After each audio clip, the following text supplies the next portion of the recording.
our esteemed guest, Dr. Biraj Mehta, respected principal, and all my dear colleagues.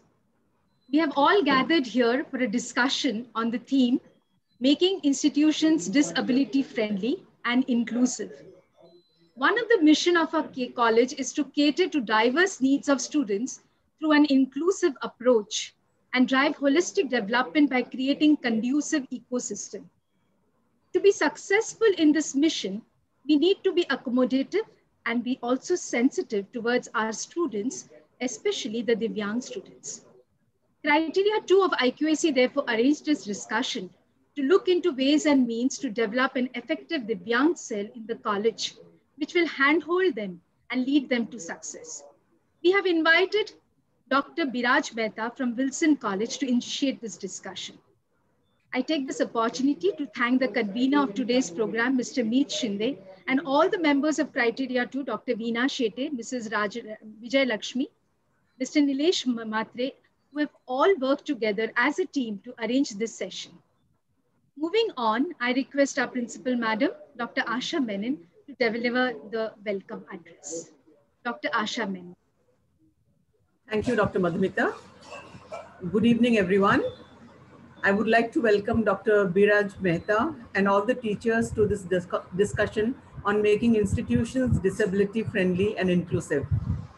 Nowadays, institutions are beginning to recognize disabilities are not just as physical or sensory, but also as all-encompassing of other disorders such as dyslexia, dysgraphia, etc., with most of them being identified under the Act of Disabilities. In the interest of enforcement of the provision under Rights of Persons with Disabilities Act 2016, our college also offers students with special needs education to help make it barrier-free for students irrespective of their physical or learning limitations. But more needs to be done. This academic year, we have 6 students with special needs in our college. I belong to the Department of Human Development and therefore realize that inclusive learning is not only about people with disabilities, it is also about educating and sensitizing the society about different individual needs. Attitudinal shift is what is necessary. We as teachers must fulfill the responsibility of ensuring that all students with or without disabilities have all the means and support they need to exercise their right to education. I very strongly feel that as a society, we have the responsibility to promote the inclusion of our differences. Over the past decade, many initiatives associated with policy and program towards achieving the goal of inclusive education have been taken. One example that comes to my mind is the CBSE's decision to set up an inclusion panel for children with special needs, and that has set the ball rolling. One point I would like to stress here is that teachers need training and guidance to help students with disability in the class. Teachers are not adequately trained to work with students with special needs and therefore unable to overcome barriers to accommodate and support the learner's needs. The teachers should be informed with inclusive strategies which enable a learner with disabilities to participate in learning experience on the same basis as a learner without disabilities and provide support for them in ways which benefit all students in the class. Some inclusion strategies that I am aware of is beneficial universally to all the students and they are worth doing in every classroom. Although the process towards the change is gradual, there is greater awareness today following the provision of the Right of Persons with Disability Act 2016. Universities and colleges are starting to advance and support increased diversity and inclusion in their educational setups. The need of the hour is to reduce barriers and make educational accessible to all. I'm looking forward to this discussion today so that we come to know what initiatives we can take in our institution and make it more disabled friendly and inclusive. Thank you, Criteria 2, for taking this initiative for this discussion and on making our institution disability friendly and inclusive. Thank you all. Over to Dr. Madhumita Bandyopadhyay for further proceedings. Thank you. Thank you, ma'am. Thank you for a lovely welcome address. Thank you so much. Your words were so encouraging for all of us. I now invite the convener of today's session, Mr. Meet Shinde, to discuss the concept note and also introduce our esteemed speaker, Dr. Biraj Mehta. Meet Shinde. Thank you, Madhumita ma'am, and it is always a pleasure to host in-house discussions and deliberations with our colleagues who've always been open to diverse ideas and discussing them, deliberating upon them. Because we're talking about discussions and deliberations, I'd like to state at the outset that not only as a member of the Criterion II subcommittee, but also as an institution, the arena of what constitutes diversity and what entails inclusion has been an area of constant debate and deliberation for us. As you've heard, Dr. Biraj, that Madhumita ma'am told us, informed us about how recently we've also been thinking of, as an institution, at an institutional level, we've been thinking of how to cater to diversity that we accommodate in terms of admissions given to various students. It is important for us as an institution to think about what could diversity and inclusion mean for us institutionally. Would giving admission to students from diverse backgrounds be it? Would financial support be the key? What kind of an attitudinal shift would inclusion entail? What shifts in institutional perspectives would this kind of work demand? These and many more such questions demanded an external intervention to be sought from individuals and institutional partners with insight and nuance. And one of the first names that we thought of was that of Dr. Biraj Mehta. Dr. Biraj Mehta, who works as an assistant professor at the Department of Philosophy, at Wilson College, Mumbai, is also the faculty coordinator of the Andrews Vision Center hosted by the college. She is currently pursuing postdoctoral research on the thesis topic, Martha Nussbaum's Cosmopolitanism, a Critique, from the Indian Council of Philosophical Research, Delhi, and Department of Philosophy at the University of Mumbai. She is a recipient of the UGC minor research project for the thesis on the disabled subaltern of India, a Foucauldian critique. She has initiated important courses such as the certificate course in disability studies, the certificate course in local diversity, etc. at Wilson College. She's been a resource person at various courses and seminars and has published in prestigious academic journals and regularly contributes book reviews to the Free Press Journal. Her areas of interest include disability studies, Greek philosophy, socio-political philosophy, contemporary Western philosophy, aesthetics, theories of human rights, etc. Committed to inclusion as an ideology, Dr. Mehta strives to achieve the same through her research initiatives and leadership of the St. Andrews Vision Center. Having said that, it is important that we next talk about Andrews Vision Center hosted by Wilson College. As a pioneer amongst educational institutions in extending support to visually challenged, the center was officially inaugurated on the 28th of January, 2008. It is an initiative of the former in-charge principal, Dr. Sam Scaria, whose aim was to help visually challenged students to become educationally, technologically, psychologically, and socially enriched so that they are better equipped to face the challenges of life. An initiative of St. Andrew's House, which was formerly the hostel of Wilson College, it has provided indispensable and constant support in helping the visually challenged in effectively coping with their academic pursuits. AVC, over the years, aims at ensuring that the visually challenged students at Wilson College can comfortably pursue their education and fulfill their potential to excel in extracurricular activities without their disability being an impediment in progress. The center has different assistive technologies, such as amplified support system and computer facilities that are designed to specifically cater to the needs of the visually challenged. The same is available to students free of cost.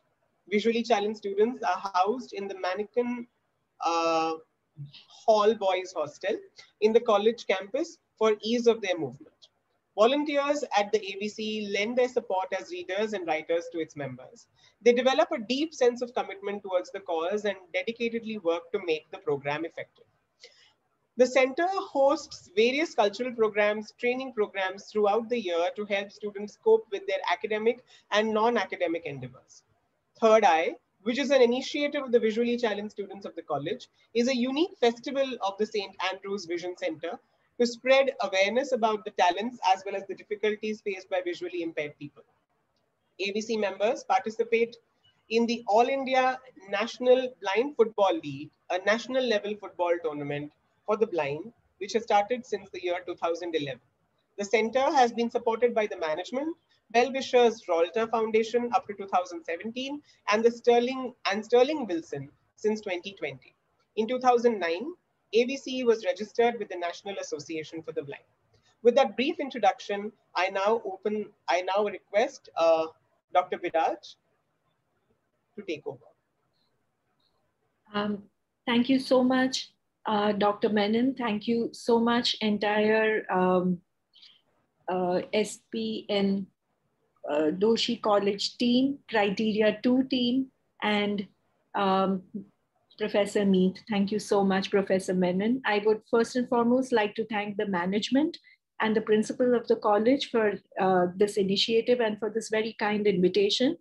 Thank you, Professor Meet, for this very generous introduction. I thought you would edit it, but you were very kind and you read the entire thing. Thank you so much. I think Professor Menon has set the tone for the session today. And I would like to take it forward from what Principal Ma'am was talking. It is wonderful to be here, as I was just sharing that I have been here before physically. Meet had invited me for a yoga day program, and it was just wonderful to be on your campus, but also virtually at a webinar that was organized by the college for advanced learners and slow learners. And I'm very privileged to find a place amongst you all today. Thank you so much. So my session, my presentation, I'm going to divide it into two. In the first half, we are going to only look at why should we be working towards inclusion. Okay, most of which everybody, I think most of you in this audience, are well aware of, but we can discuss it. We should discuss it. And in the second part, of course, I'm also going to showcase Andrews Vision Center, the work that we do, and then how we have and what strategies, what implementation plans, etc., that we have in place for inclusion of persons with disabilities on our campus. From the introduction that Meet has given, I'm sure you understand that the focus is on visually challenged students, but over the last 2 years, how we have extended support also to persons with other disabilities. This can be a very, very interactive session where you can stop me in between and you can ask. It's not a lecture. In fact, it is through interactions, I think, that we will be able to get much more out of the session. So thank you once again, Principal Ma'am. Thank you once again, management, and thank you, Meet Sir, and the entire Criteria II team for this very, very kind opportunity. I can share my screen. Yeah.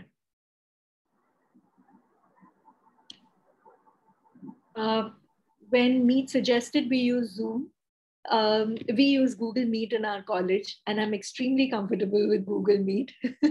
I think Zoom is, when we have guests, we prefer. So in case I glitch a bit with my presentation, please excuse me, it won't happen, but I've come on to the Zoom platform after a while. So just let me know if something is not correct, and if you want me to, if you want me to do, go over it again, or if something is missed out. So yes, as Professor Menon very correctly pointed out, that including persons with disabilities on campus, it is the Act, 2016 Act. Okay, then of course the National Education Policy, okay, is another reason. I'm going to first just state the very practical reasons, okay, that 2016 Act mandates inclusion of persons with disabilities in higher education, National Education Policy also. also gives a lot of importance to inclusion of persons with disabilities. All of us, I'm sure, are preparing our AQARs. The deadline is 30 May. And criteria 2, I think criteria 7, all of that, we have to fill in these things, what we are doing for persons with disabilities on our campus.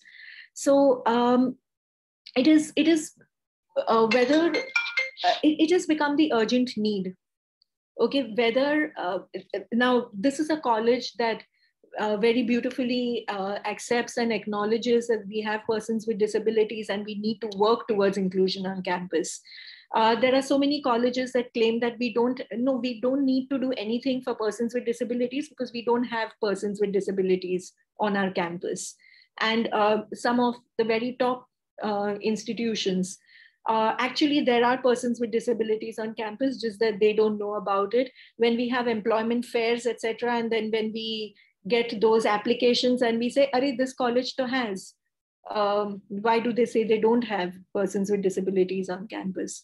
So it is slow, thanks to the laws in place. Now there has been more awareness and the urgency has been recognized. Now it is a great thing that your esteemed institution doesn't have to face any such challenges of even acknowledging that there are persons with disabilities. And every institution has persons with disabilities on campus. So it is not possible. Yeah. So the first hurdle is crossed. When we understand disabilities, how do we talk? What is the general idea? And this was typically how it was perceived for a very long time. Maybe still in our personal spaces, we have such ideas of disability as being a lack, a deficiency, something which is evil, some moral model where one may assume that some karma because of which you have someone born with so and so deficiency, etc. Yeah, and for a long time,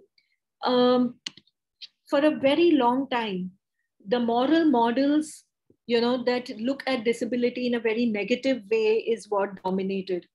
Yes, disability is something which is out of harmony with nature, I teach philosophy and I cringe when I have to teach that part in Jainism, Buddhism, 5 blind men touching the elephant. I can't tell you, it's so difficult. I cringe. Okay, and it is horrible, that 5 blind men touching the elephant, and then nobody knows the truth, and it is like that. So every time you want to show an inadequacy, you want to show a deficiency, you even in our language, when one says love is blind, or when you say, are you deaf, can't you hear, are you dumb, can't you hear, etc., right? So we make it into a noun like that. We use it to pull someone down. We use it in very, very derogatory ways. The Sankhya idea of Purusha, Prakriti, one is a blind man, one is a lame man. Basically, so I'm just talking from philosophy, I come from that discipline. Yeah, you look at mythology, so you would have a hunchback who is an evil person. Okay, you will have Shakuni with some, I'm talking Hindu mythology. Again, that's where I come from, I'm familiar with it. But this is, I think, prevalent in all religions. Every time you want to show an evil, some inadequacy, you want to show, then you'll have one person with the person with disability out there. So the moral model is basically, and my students still tell me that when they travel by trains and all, they keep getting that all the time, that, some karma because of which, this kind of thing has happened. So this moral model has been used to despise, exclude, marginalize, and even kill people with disabilities. So if you have to read Plato's Republic, okay, I don't know what happened. Yeah, if you have to read Plato's Republic, if you have to go back to the Aristotelian traditions, etc., they were very clear that people with whatever deficiencies have to be secretly done away with. Yeah, Plato in his Republic is very clear. So why am I going? Because this forms the foundation of our society. Yeah, the mythologies we live by, the philosophies we study, yeah, they adhere to this moral model where disabilities look negatively. and it is something out of order, out of harmony. You have the medical model. Okay, so with industrialization, modernization, no longer do you think of disability like that, but then you look at it as something that needs to be cured. You know, so a lot of times my students tell me that, you know, there are these campaigns and they say कि ये operation करवाएंगे और तुम्हारी आँख वापस आ जाएगी, and they say, but we don't want the vision. I mean, have they asked us whether we want to see? We see. I mean, I may not see the way you see, but I see. And have you asked us whether we want to undergo that surgery to get vision? So it's just an assumption. It's absolutely. So I'm not, look, a lot of time, malnutrition, undernourishment, these are the cause for disabilities. I'm not taking that away. Yeah, but the medical model sees disability like a disease. It needs a cure. Yeah, and what is very problematic is this whole idea of guardianship then, that you have to rely on someone else. And that person on whom you rely will, like how we rely on doctors, they will provide support and they will take care and they know what is good for us and they will cure us. Yeah, so the person with disability is someone who's been inflicted with some disease and needs some sort of cure for that problem. It's a problem, yeah, that needs to be treated. And there is no agency. Person with disability has no agency. This has become very, very acute, this problem in COVID times, because we assume home are so safe spaces, you know, 24/7. There are reports, you must read the report by Rising Flames, Nidhi Goyal's report, where she's talking about the violence faced by women in COVID times. Because, you know, generally they would be at workplaces, college, schools, etc., etc. Now they're 24/7 at home and the family considers it extremely burdensome. And so home may not exactly be safe spaces for persons with disabilities. Yeah, primarily because it is looked at something which is a disease, which is an evil, all of that which requires a cure. And an offshoot of this is the charity model. Yeah, that what should you do? How do you rectify? No, I'm not one of those. I don't think disability is an evil. I don't think, you know, I don't think it requires cure and all, you know, but what is the charity model? Like I know one of the colleges has something like free food for all persons with disabilities. Or, you know, it's my birthday, it's my anniversary, and then I go to a school for blind or a school that caters to children with intellectual disabilities, and then I distribute something over there. Yeah, or, you know, what are the provisions that a college does for persons with disabilities? Fee waiver. Abhi fee waiver ka kya connection hai? Fee waiver has to be for persons who can't afford. Right, and I'm not saying there is a very close relationship, class, caste, disability, all that intersectionality is all there. But by fee waiver, okay, I'm not saying that should be in place for anyone who requires it. But free food, what are you doing within your institution to make processes inclusive in a way that that person can get proper education? Because alone by fees maaf kar diya, free khana kha liya, but if that person, you know, your class is not accessible to that person, then what is the use? So, so the charity model is the pity model. Yeah. And another thing will be like, you know, unko Divyang bana diya, some supernatural power. Yeah, we are forced to use these terms, slow learners, advanced learners, Divyang, etc. Yeah, we are really forced. All of us know that we don't tag students like this. Or Divyang, matlab they don't have any supernatural power. They are like all of us. Okay, the way we need certain infrastructure and the way we need certain systems in place, they also need certain systems in place. Unki koi teesri aankh nahi hai jahan se wo sab kuch kar sakenge. Okay, they don't have any such supernatural powers. So in the charity model, either you will pity them, okay, or you will make them into some god with some supernatural power. Either of the things they don't require. They don't require either of those things.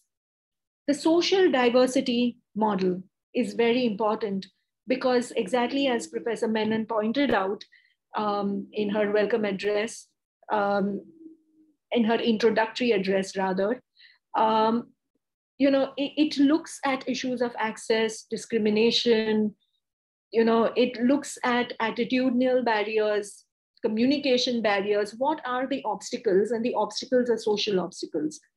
Okay, how does one become abled or how does one become disabled? We all are temporarily abled beings. I can meet with an accident and I can get it. We all are temporarily abled beings. That ramp that we will put in our college is not going to help only someone with a wheelchair. I get old, my knees get bad, I need the ramp. It will benefit me also. So we all are temporarily abled. How does someone become abled and someone become disabled? Because ek image bana li hai, 2 hands, 2 legs, 2 eyes. This makes a complete being. Why? Because efficiency, efficiency बढ़ती है, productivity is high, and anyone not high and productive, high in efficiency and productive in, that whatever the normal, not normal, this is all that is defined by forces that emphasize on productivity and efficiency. And productive and efficiency, quantitative sense, okay, because you could be productive in many other ways, but that is not considered. Yeah, what is rational? What is irrational? Yeah, there are certain power structures that determine all of this. Yeah, so if you read a Sadat Hasan Manto short story, Toba Tek Singh, the people in the asylum seem more rational than the people outside. The people outside are sitting across the table and arbitrarily drawing borders. This is India, this is Pakistan. The person in the asylum says, "Ye kaise hua? Kal to ye India mein tha, aaj kaise Pakistan mein ho gaya?" Is asking the right questions. So rationality, irrationality, who decides? Yeah, and all of us are rather not abled or disabled. We are temporarily abled beings, all of us. So the social model understands that, that there is diversity, and this is a part of diversity. Now, from the social model, the rights-based approach, okay, is what is prevalent. It is the United Nations, the convention, the UN Convention on Rights of Persons with Disabilities, CRPD. It has been ratified by 125 countries. India is one of them. And it fostered a new understanding of disability. Okay, which did what?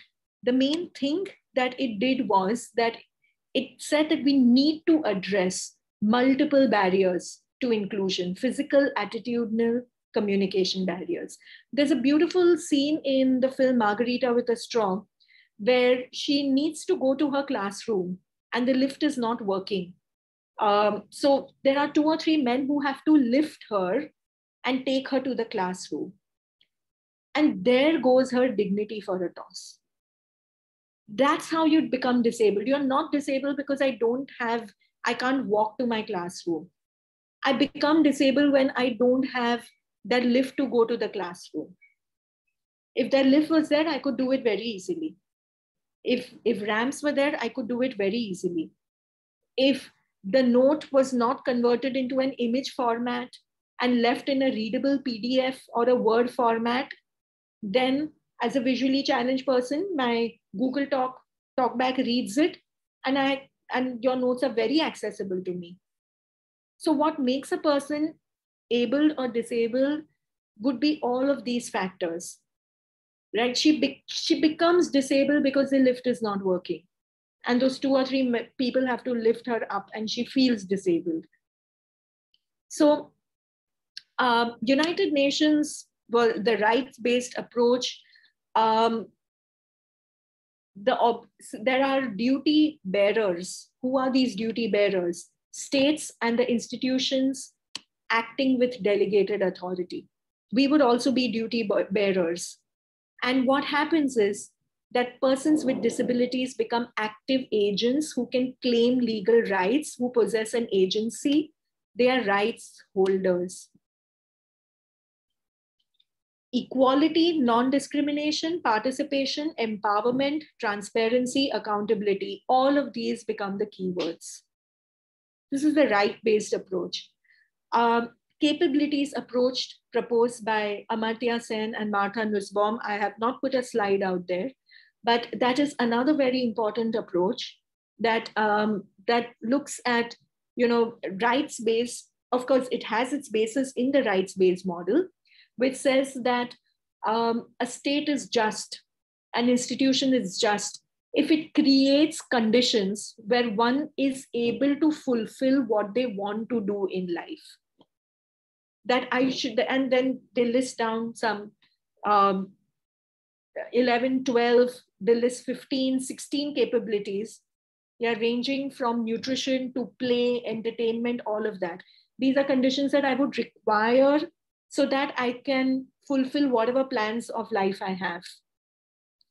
And from there, I think the care-based model, a lot of it, a lot of this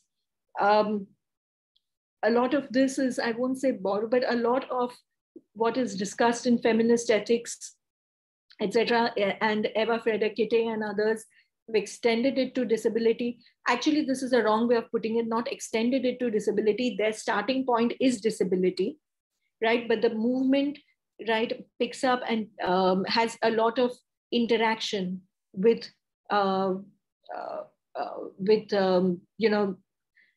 gender equality movements also. So the care-based approach that emphasizes on care, and care as empowerment, okay, is also a very important model, but this is not a theory philosophy class, so I don't want to go into it. But a care-based approach can be extremely empowering because it says,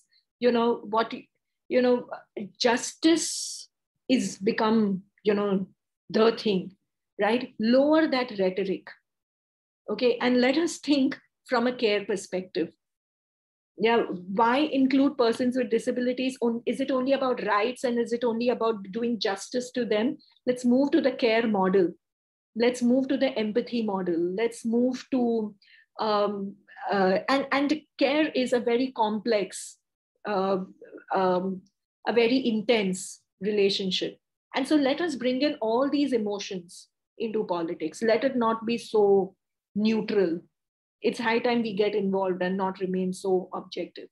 But like I said, this is not a theory class, but from a right-based, capabilities-based approach to also a care-based approach. And care is not charity model.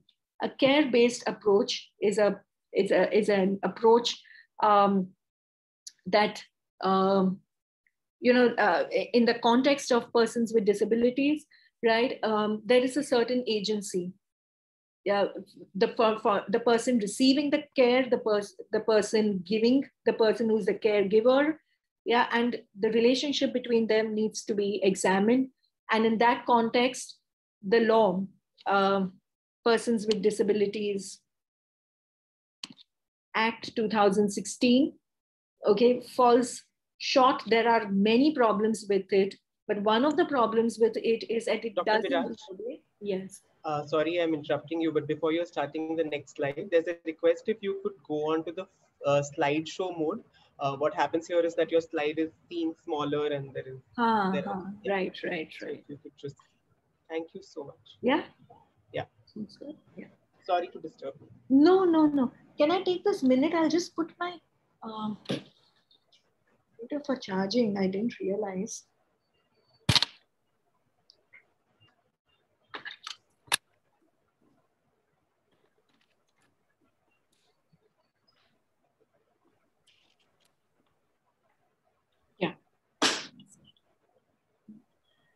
So the care-based approach is also important because, like I said, one of the problems with the 2016 Act is, even though we have ratified the UN Convention and it does away with guardianship and things like that, but 2016 Act has limited guardianship, etc. So So that is one part.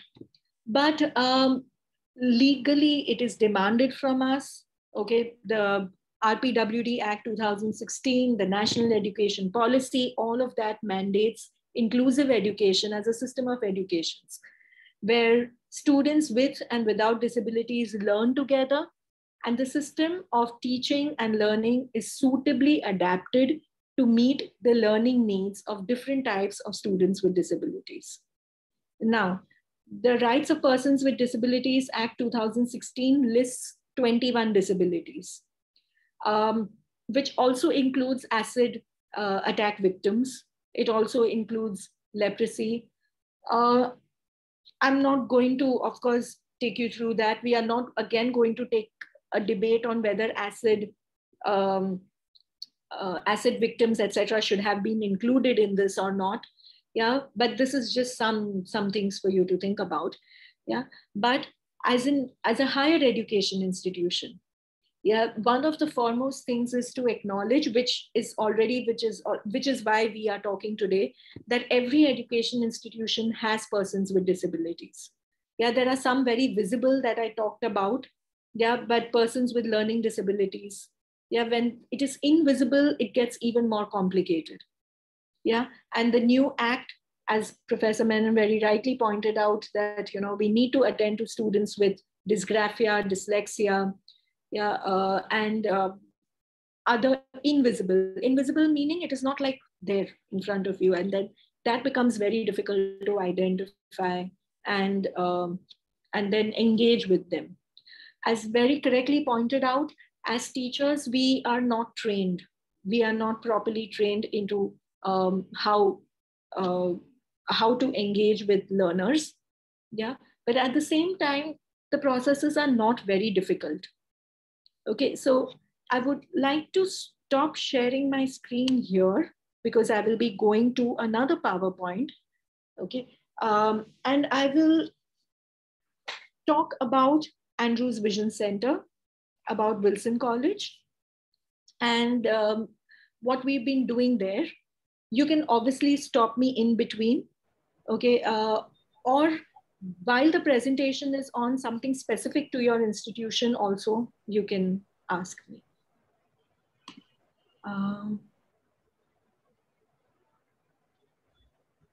So from what you've talked about so far, there has been one query which is listed in the chat box. I just want to read it out for you, which is that if independence ranks high in dignity of a disabled person, how do we understand if they need help? Should we wait for them to seek help, be it physical or emotional? How do we go ahead with this? Yeah, so one, how do we understand that they need help? I completely understand what you are asking, very often, and this is a question that all our volunteers have. This is a question that I'm also constantly asking when I reach out to students. Do they need it? Do they not need it? You don't want to impose yourself. One, of course, you ask them directly. Okay, so the best way to know whether they need help or not is to ask them. Right? A simple thing like, should I help this person cross the road or not? Wilson College, that crossing is like horrible at Chowpatty, right? And of course, even sighted persons are very scared, because one signal starts and the other signal starts and all, and you don't know whether you should reach out. Very, very often, you can't just hold a person's hand and make that person cross the road, na? Even if that person is visually challenged, you can't do that. Right? They have the stick and all of that, even if they don't have the stick. So how do we know? The best way is ask them that, do you need help? If they say no, then leave it. If they say yes, and you don't know how to go about doing it, ask them. Okay. Do you need to be led to the class? Okay, a simple thing like that. The person says, yeah, it will help if you could take me. And I've seen very often, and I have done the same things. I've been there. I've done the same things. I'm telling you a lot from experience. This is not, I'm not judging anyone. Yeah, I would just hold a person like this. Okay, like a stick. Aise hi pakad ke, I used to take them to class. Right? Then gradually I said, this is not, gradually from students and interaction plus I also felt if someone holds me like that, how would I feel? Yeah, so a simple thing like that would you want me to take you to class? Yes. Should I hold your elbow? Or not even elbow? You ask, can I hold your hand and take you to class? Because they also need to be comfortable with that touch, right? And very often that autonomy persons with disabilities don't have. You can just hold them, you can just touch them and take them wherever you want to take them. Not that you mean it. You don't mean it. You don't want to violate the person. But you feel, मैं तो help ही कर रही थी, मैं और क्या कर रही थी.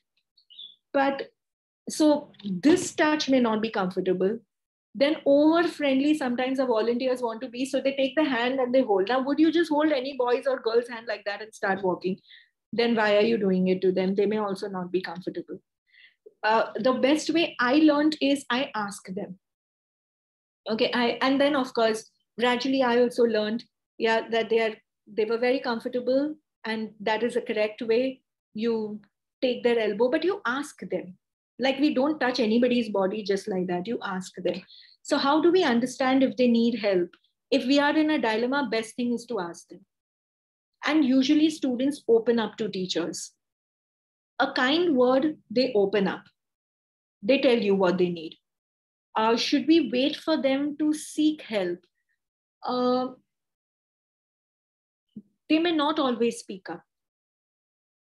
They may not always speak up. If you feel, then you ask.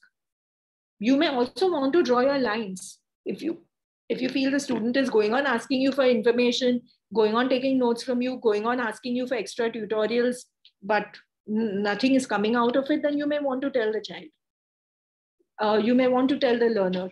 So for example, we have regular tutorials. See, a lot of our students come from interiors, especially persons with disabilities. But when they come, even English is a big challenge for them. Okay, and that is not usually the atmosphere in Wilson, but English is a big challenge for them, right? So we started having tutorials. From English tutorials, now we have subject tutorials. Whatever is done in class, I'll explain to you how the mentoring system and all is.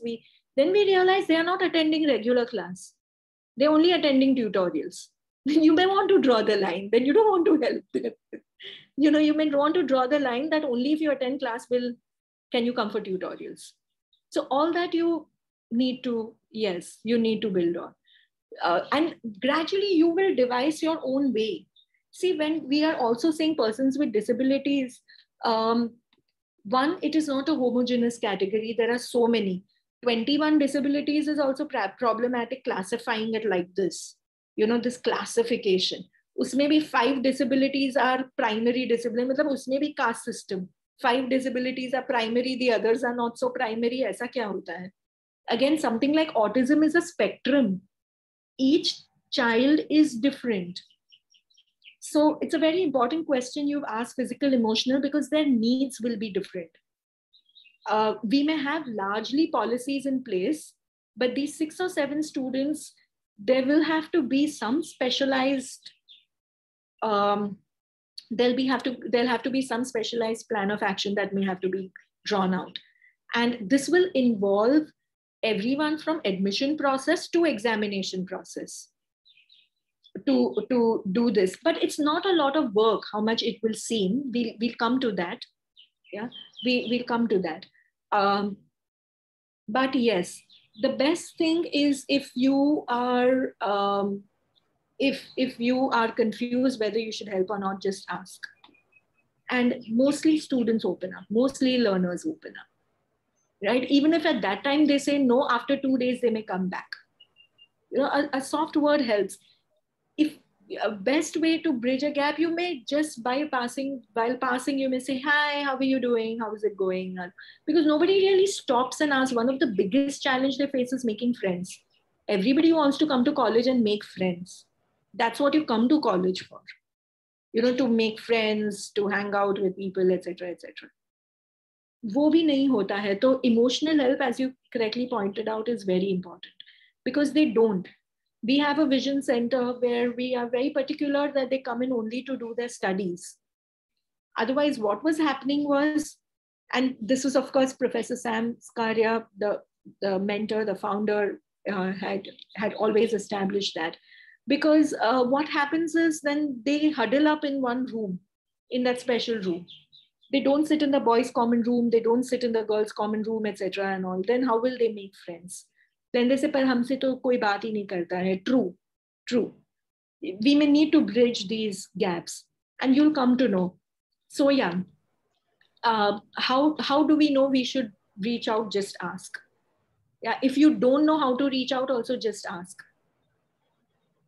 Dr. Biraj, before we move to the Vision Center bit, could you also dwell a little bit upon the difference between the care model and the charity model, and probably give like an example, like 1 or 2 examples of a situation where the care model would intervene in a certain way while the charity model would intervene in another way?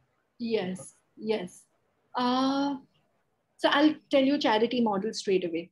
Yeah, when I run through the PPT, you'll see something like we provide financial support, right? Financial support doesn't mean that we give them money in their hand for doing anything. It doesn't mean that we will, so hostel.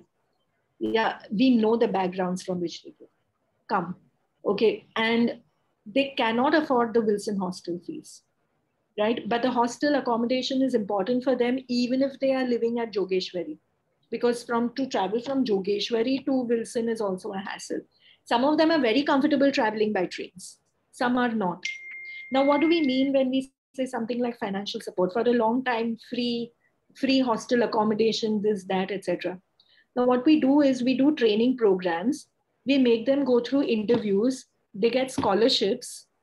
They appear for interviews. They help the Blind Foundation. They work with us amongst many other colleges, right? We explain our needs to them, but they are made to go through a certain process. They have to submit documents. That itself is an exercise to understand all those instructions, to understand how to do documentation. And we have a dedicated coordinator, of course. But apart from that, the staff involvement is also big, because that coordinator only does admin work, doesn't know your internal academic processes. So we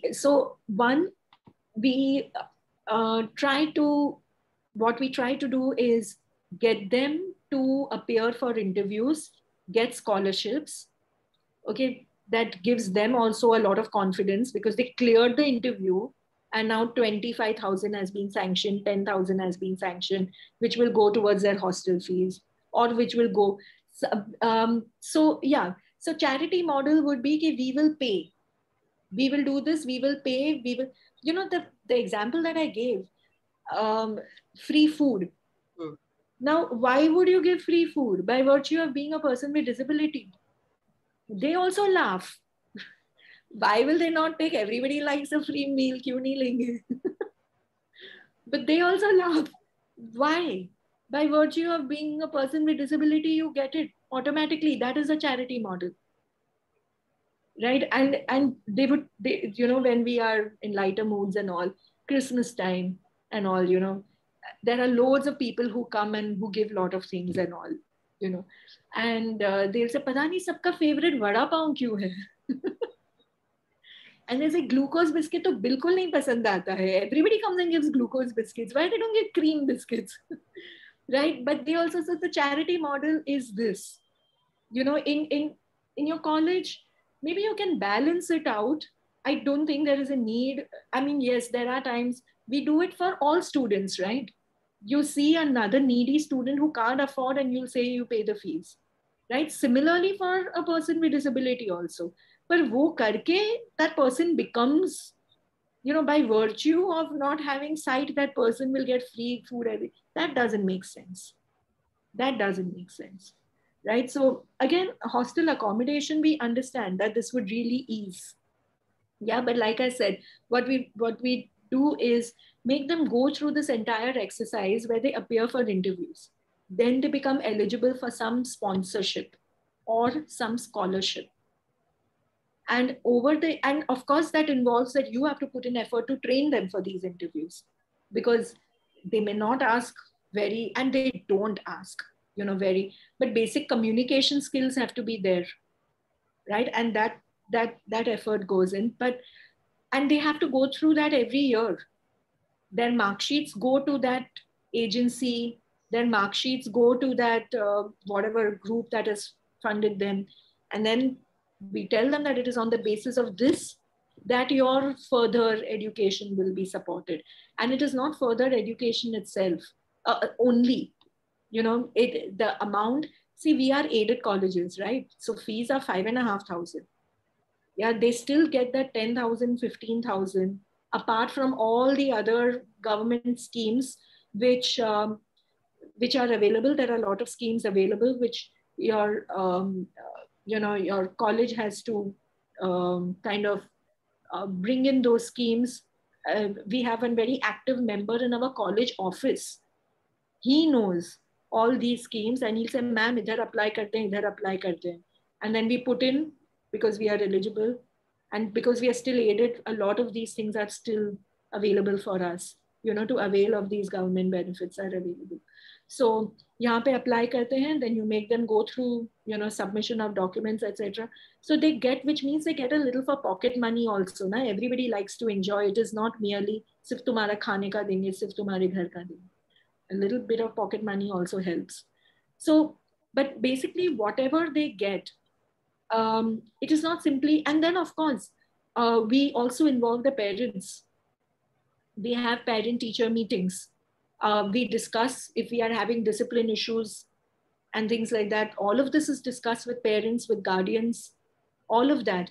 And it is made known to them that so-and-so support is being received via college. The student is receiving that kind of support, right? Not to make them count that, look, this is what we are doing for you. Not to make them count, but so that we all work towards it together. Yeah, so the charity model would be, like I said, by virtue of being disabled, you get free khana, or by virtue of being disabled, you get. Now, again, see, there are certain things we can't help. Okay, and of course, there is a debate. Okay, because examination policies, when we discuss, there are grace marks, right? Now, within the disability groups also, many of them feel that that is not required. Why? But of course, it's more complex than that. Yeah, but again, that would be an example of, a charity kind of a thing. Pity, anything based on pity and sympathy. Yeah, based on pity and sympathy would be like that. A care approach, like I said, like I would do for other students also. Na? I will train them into soft skills.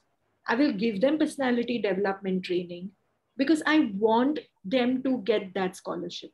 I want them to get that sponsorship. So it is more empowering and it gives the person more agency. So yeah, means if that. Yeah.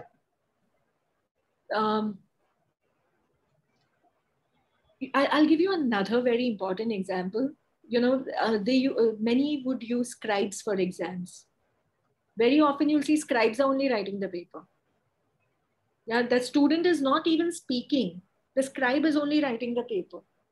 Now, 100 out of 100 times a teacher does not report this in unfair means committee.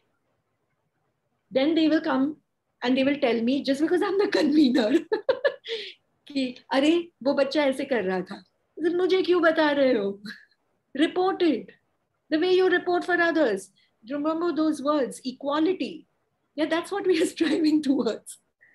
Equality, accountability, transparency, empowerment, that is what one is striving. Why are you coming and telling me? If you see this happening, report it in unfair means committee, pull up the child won't repeat. Wouldn't you do that for another sighted child? Do the same thing. You don't have to, what is it to feel pity? Are fail hoga, we know in aided and all how it is, right? You have medical exam, you have ATKT, thus will not repeat. There are 10 other ways, backdoor policies where you'll be able to push them in, but pull them up. But like I said, 100 out of 100 times, nobody will report it. Why? Because it's a person with disability. Now that's a charity model. And the move has to be towards a more rights-based model. Confuse charity as care. Yeah, and I agree, because even within the care, is care oppressive or is care empowering for a caregiver as well as a caretaker? It is a very fluid, there's a lot of fluidity there. I won't say ambiguity, but there's a lot of fluidity, and you don't know where to draw the line. I don't know. Yes, a very thin line. Yeah. And I feel like there's also a similar thin line between what you said. I mean, we don't have to discuss this. We can come back to this or not. But the fact that, yes, while we may want to strive for equality on some grounds, we might also want to look at equity on some other, Right. and sometimes equality can be a very harsh demand, or a very, I don't know, a very unfair demand as well. But absolutely. So the sort of this thin line between where to go in for an equity approach and where to look for that balance is a difficult balance as well, because sometimes a lot of violence may be justified by sort of labeling it as an equal approch. Right. So, and the whole liberal equal approach also is not that empowering. Matlab, someone with an orthopedic disability, if I say equality on my ramp, nahi banaungi. Of course, this is on different lines from what Meet is saying. But equality, we have to see how much we want to adhere to and in what sense we want to adhere to it. Because you can't treat equally. Na? The person needs the ramp, right? So that's what may be required, right? But again, like we said, how much of equality, where we move towards equity, all of that becomes very important. Most of the time, the parents or guardians expect teachers to go easy with the disabled ward. They have to be counseled. Like I said, we have parent-teacher meetings. And that is brilliant. AQAR mein chahiye ye. What is the college doing for parent-teacher? Criteria 6, if I'm not mistaken. Yeah. So you have these 6 students to work with. We started with 1 student in 2008. Yeah. So parents have to be counseled.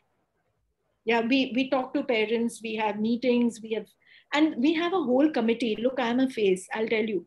I have 4 dedicated teachers because of which we are what we are. In higher education, we are being able to showcase it so much. We have 4 dedicated junior college teachers. The students who come with us from 11th, and how we measure their progression when they leave college. But the kind of work that those junior college teachers do over there, it's just amazing. It's really how much hand-holding they do, both for the parents. Ma'am, what you're saying is absolutely true. There are parents who bring the student to campus, then they wait there for 4 hours to take the child back. And then we call them and we say, see, so many of our students, everybody goes back on their own. Nahi, kabhi choda nahi hai.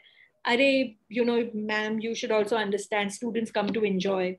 तुरंत घर नहीं जाएंगे, थोड़ा इधर उधर घूमेंगे, फिर आप उसको लेके आओगे, लेके जाओगे, तो वो दोस्त कैसे बनाएंगे? They have to be counseled and they come around. Takes few months, but they come around. That, and all of this, that they need to speak. Nahi. You have to, of course, ensure. And I don't think, like Wilson College, bullying or ragging is a issue on your campus. It's not a problem, right? I don't know. It may be, it may not be.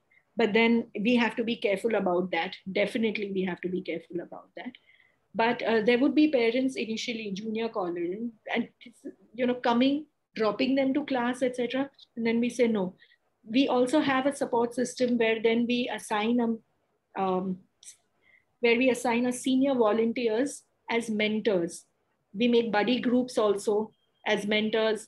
Then we assure the parent meets the buddy. And then they are all assured that, okay, they'll be taken care of. So yeah, parents need to be counseled. At the same time, they need to be assured that when they are weaning them off, there is a proper system in place. Okay, so now there are quite a few questions. I'm sure you have generated a lot of discussion. I mean, I'm just wondering if we should go to the next segment. No, we'll take these. Or should we take them? Yeah. We'll take these.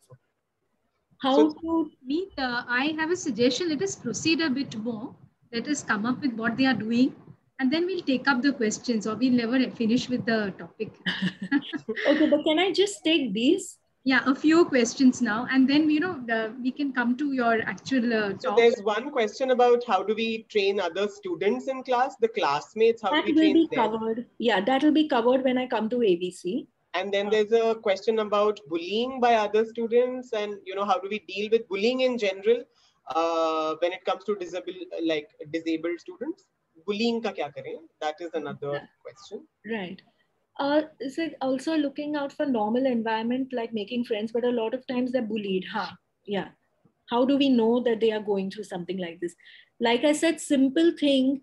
How do we know? Ask. Just ask. They are ready to talk. Nobody talks to them. They just come to campus and they go away like that only. Nobody, you ask them, kaise chal raha hai? Dost banaye? Nahi banaye abhi tak. Kyun, kya baat ho gayi? Just talk to them generally. Hi, hello, kya khaya aaj? Ghar pe sab theek hai? They'll come out. They speak. In lockdown situations, parents attend class, raise queries, probably write their paper also. That is true of all. By pull only persons with disabilities. वो तो हर जगह है. Every student वैसे ही चल रहा है. Either notes खुले हैं या कोई दोस्त उधर खड़ा है notes के साथ जवाब दे रहा है. उनका parallel. We don't even know that. Nothing we know. So that is not peculiar problem of person with disability. It is for all students. If we are doing nothing about that, then why look at only this? So yeah, overall, this is a general problem. Okay, parents attend class and raise queries, that you must discourage. Yeah, let the student, let the student, so you can tell the parents that the student can ask the questions. Yeah, and we could go now to the work we do at Andrews Vision Center. Yeah, and via that, some of these questions, training classmates, and bullying, yeah, how do we deal with that?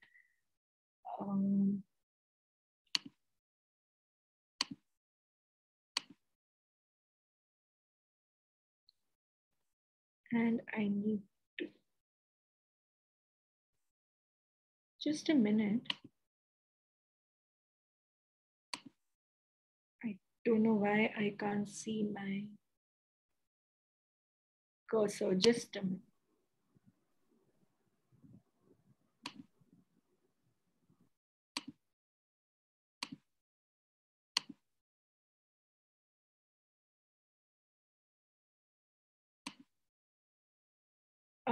What can you see on the screen? This one?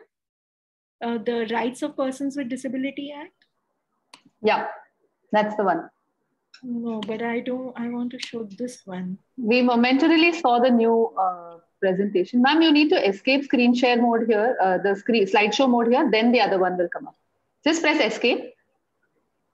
Yeah, I'll do one thing. I'll just shut that window only. Yeah, and then you can share. I'm coming to Zoom like after. You can also just stop share once and then reshare, like stop the sharing thing and then go back to share. Yeah. That's another thing. That might help. Is this good? Yeah, it's on now. Yeah. You can see ABC. Yeah, thank God. Yeah. Okay.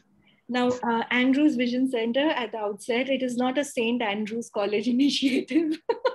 It is a Wilson College initiative. The reason why it is Andrews is because St. Andrews was a hostel. It was a hostel like Mackican that Meath talked about. Currently, all the students are housed in Mackican.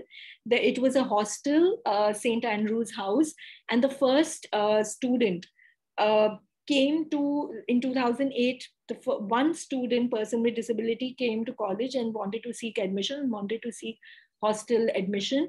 And Professor Sam Skaria, who was the warden at that time of the hostel, of course, took him in and felt that the college, the hostel, everybody needed to do something for persons with disabilities. And so basically it was the initiative of the hostelites and the hostel warden. It started like that. And at that time, all these rights for persons with disabilities, nothing was in the scene. You, of course, had Professor Sam Taraporwala, XRCVC, already in place, which was doing a lot of work for persons with disabilities, but that's about it. Yeah, but it started in 2008, and it was the initiative of the hostelites.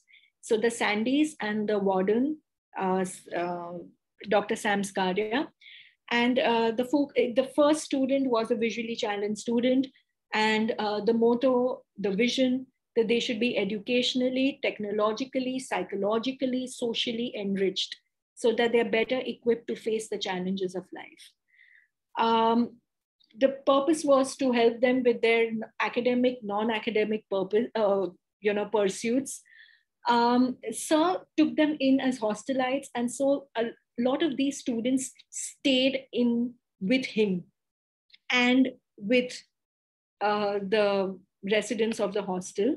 So they would be paired as one sighted, one non-sighted, something like that. They would be roommates. And like I said, at that time, none of this was mandatory rights, aisa kuch itna tha nahi.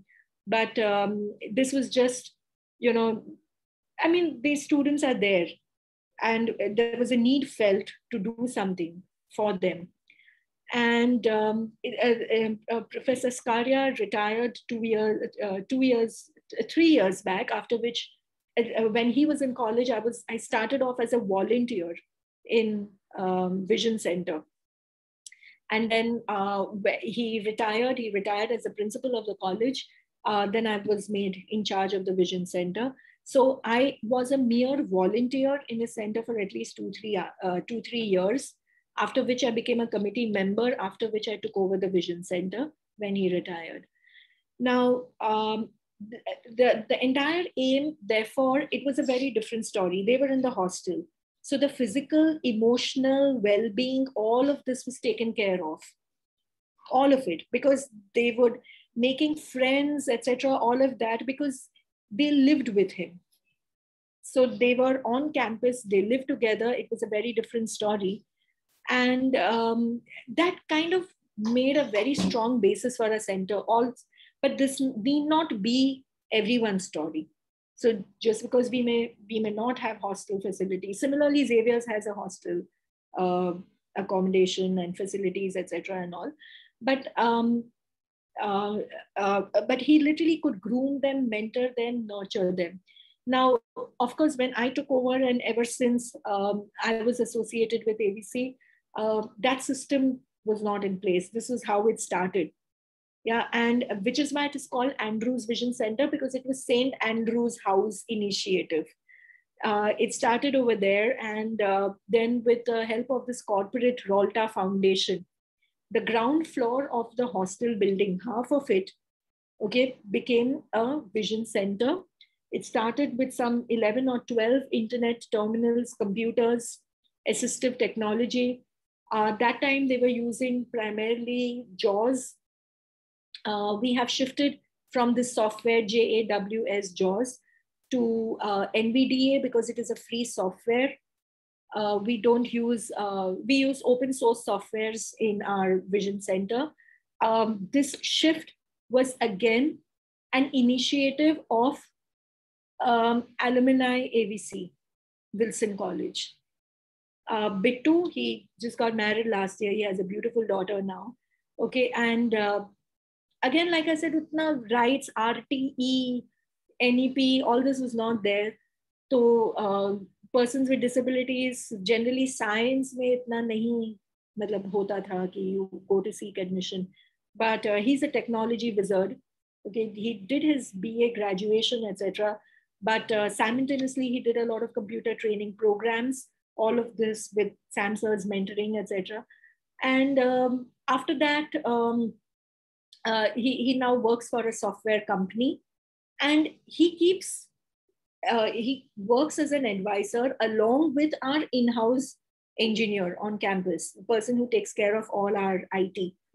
And keeps advising us. So while all college may be using certain softwares, we have switched to open source softwares. So the constitution of AVC, if you see, okay, of the committee, which I will come to, I'll come to the constitution, but since I mentioned it, AVC members, that is persons with disabilities, volunteers, are a part of the constitution of the committee, along with management, faculty members, admin support, etc., etc. And every single meeting, members as well as senior volunteers are present, and they play a vital role in decision making. This entire shift, from offline mode to online mode. Yeah, my counselors and my guides were AVC members. Evenings we would sit and try. ये होता है क्या? ये होता है क्या? नहीं ma'am, ये सॉफ्टवेयर नहीं सपोर्ट करता है. ये सॉफ्टवेयर ट्राई करते हैं, etc., etc. So so again, an example. This is not a top-down. At least we try to not be a top-down charity model where we decide what is good for them.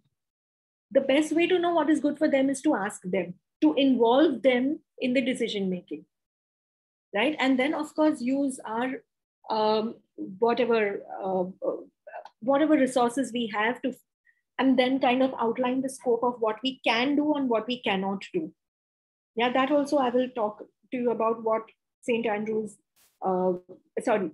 Andrew's Vision Center does not do, but this is our future plan, what we intend to do. So the center has assistive technologies. When it started, and even now, hostel, some of it is available free of cost because, so we don't charge them. There are hardly students that come from well-off families. And those who I'm saying well-off also can generally only afford half. Not that the management asks them, but we try to see to it that क्यों free रहना है? Interview देंगे, scholarship मिलेगा, sponsorship मिलेगा. So, and if they don't manage it, of course, they are still allowed to stay. And they are housed in Mackigan's Boys Hostel. We have a huge volunteer support. We are nothing without our volunteers. And our volunteers have developed so beautifully because, they develop a deep sense of commitment, like a family member. And they act as a wonderful bridge between management, teachers, AVC members, etc. And they obviously, there are some lifelong friendships, etc. But our volunteers also have benefited so much because when they go with those recommendation letters, I'll share with you 2 or 3 experiences. 2 or 3 started working as interns. Okay, and now they have proper placements with those NGOs because of their experience in AVC.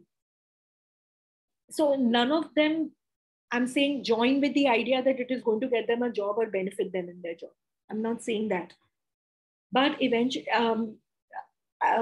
one of them, Youth for Jobs is someone who is an organization that works for campus placements for persons with disabilities. 2 of our volunteers have been placed there. Right? And how did it all start? Because of their work with AVC.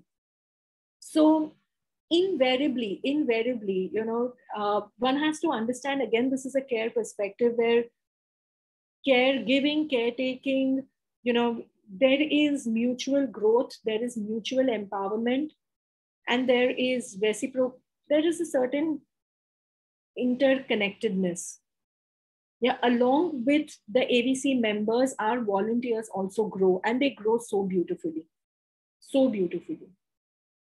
So volunteer support is our strength. Without that, we would crumble. We would be nothing. We host a lot of training programs. Meet has talked about this slide. A lot of training programs. And we have also sensitization programs on campus, cultural activities. This is a picture of its inauguration. As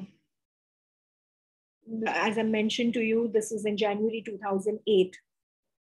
The motto was to help visually challenged students. We cannot claim anything right now apart from visually challenged students because we do very minimal for students with other disabilities. And I'll come to that, what we do. So as of now, it remains, to help visually challenged students. But of course, the aim is to reach out to learners with other disabilities too. This slide specifically, I want to show you from 2008 to now, the progression. From one student who came and then the other students who joined in the middle of the year. So from 5 students in 2008, it's moved to 40 students. And first we catered only, not catered, yes, we catered also, and students who primarily came to us were also students with visual impairment.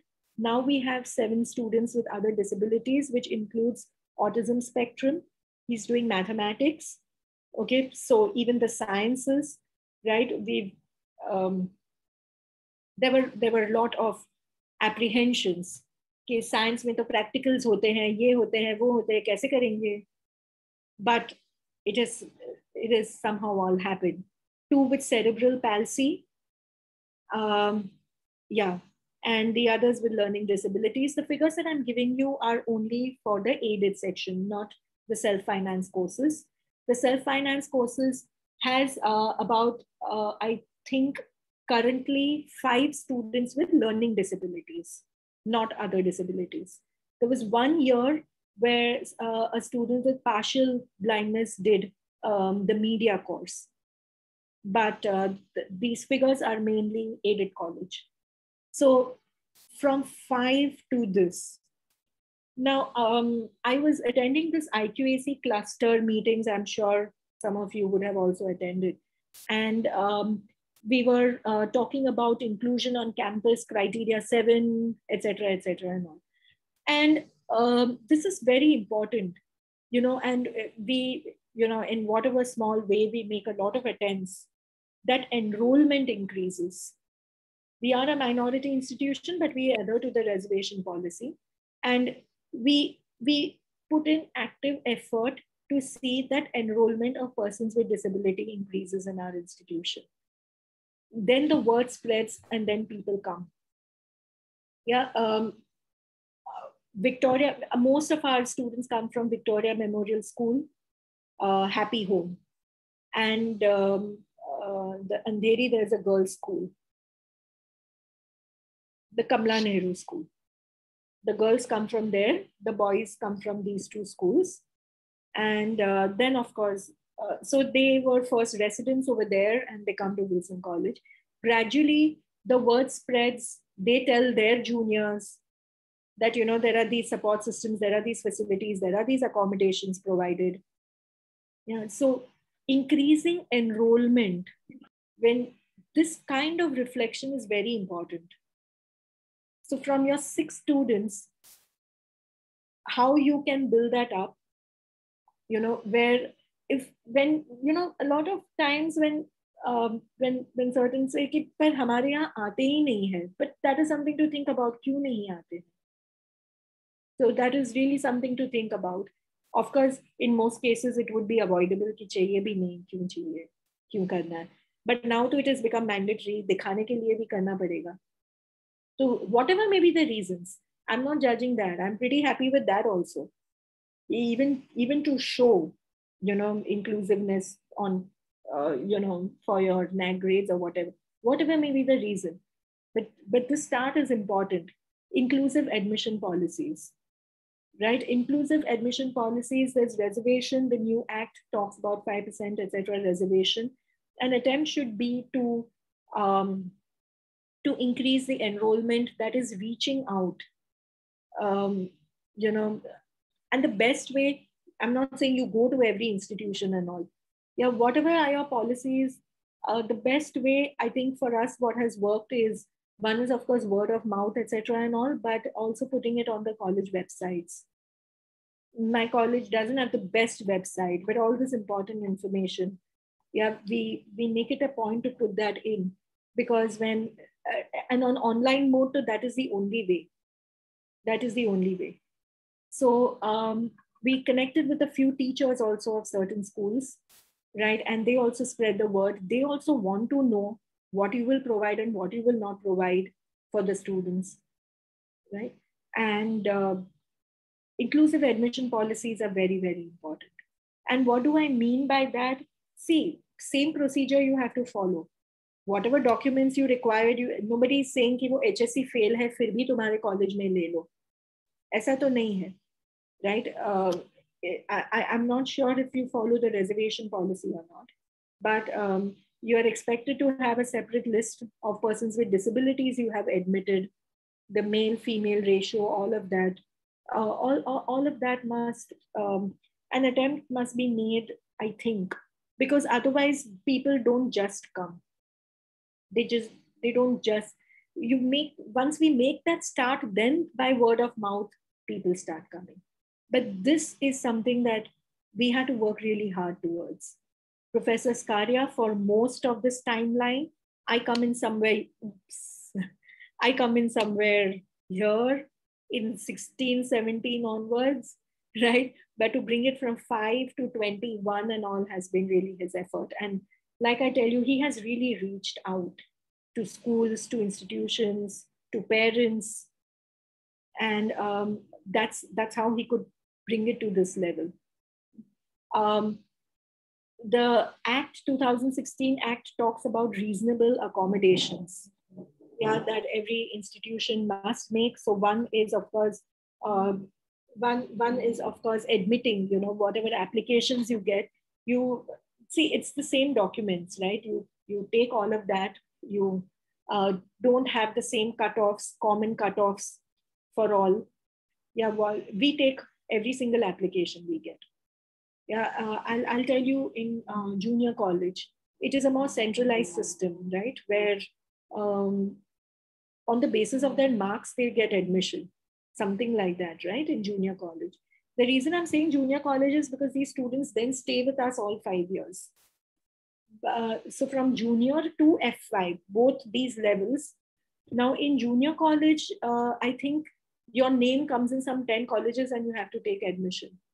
So we had parents and we had students who would come and say, हमें admission चाहिए, लेकिन हमारा नाम list में नहीं है. Wilson College हमें assign नहीं किया है. Via management seats, they have been given admission.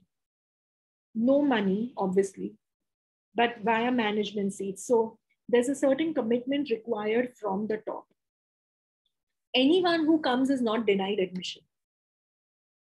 They are not, on no grounds are they denied admission. Like I said, someone came to do BSc also. The teachers had to undergo also a lot of counseling. कि कैसे कर सकते हैं? And rightly so, no need to judge. They have their questions. They don't know how to manage.